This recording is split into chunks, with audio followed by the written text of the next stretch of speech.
શું તમે એવા 4 શબ્દો બોલી શકો જેમાં કોઈ સ્વર ન હોય અને તેમ છતાં તેનો અર્થ નીકળે? આવો સાંભળીએ રાજા ભોજ અને કવિ માઘની અદ્ભુત કથા. પ્રાચીન સમયમાં ધારા નગરીમાં રાજા ભોજનું શાસન હતું. રાજા ભોજ વિદ્વાનો અને કવિઓના ખૂબ જ મોટા આશ્રયદાતા હતા. તેમના દરબારમાં માઘ નામના એક અત્યંત પ્રતિભાશાળી કવિ રહેતા હતા. કવિ માઘ જેટલા વિદ્વાન હતા તેટલા જ ઉદાર પણ હતા. તેમની પાસે જે કંઈ આવતું તે તેઓ ગરીબોમાં વહેંચી દેતા. આ કારણે ઘણીવાર તેમના ઘરમાં અનાજનો એક દાણો પણ બચતો ન હતો. એક દિવસ પરિસ્થિતિ એટલી ખરાબ થઈ કે તેમની પત્નીએ કહ્યું, આજે ઘરમાં રાંધવા માટે કંઈ જ નથી. બાળકો ભૂખ્યા છે. તમે રાજા ભોજ પાસે જઈને મદદ માગો. કવિ માઘ રાજા ભોજના દરબારમાં ગયા. રાજા ભોજને ખબર હતી કે કવિ માઘ બહુ જ જ્ઞાની છે, પણ તે દિવસે રાજાએ તેમની બુદ્ધિની કસોટી લેવાનું નક્કી કર્યું. રાજા ભોજ બોલ્યા, કવિરાજ, હું તમને સોનામહોરો આપીશ, પણ એક શરત છે.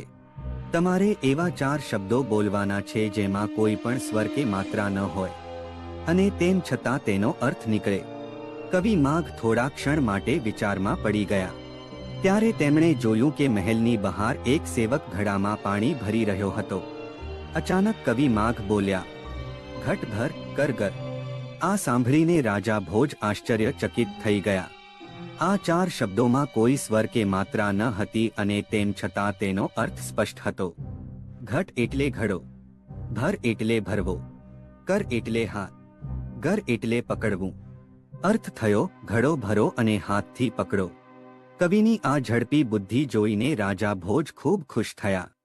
તેમણે કવિ માઘને સોનામહોરો અને રત્નોથી ભરેલી થાળી ભેટ આપી. કવિ માઘ જ્યારે ઘરે પાછા જઈ રહ્યા હતા ત્યારે રસ્તામાં ઘણા ગરીબ ભિક્ષુકો બેઠા હતા. કવિએ પોતાની ટેવ મુજબ અડધું દાન રસ્તામાં જ વહેંચી દીધું.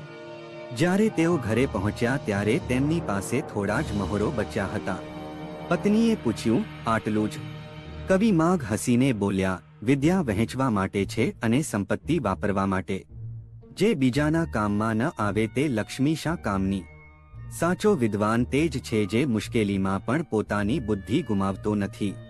અને સાચો મનુષ્ય તે છે જે પોતાની પાસે જે હોય તેમાંથી બીજાને મદદ કરે છે.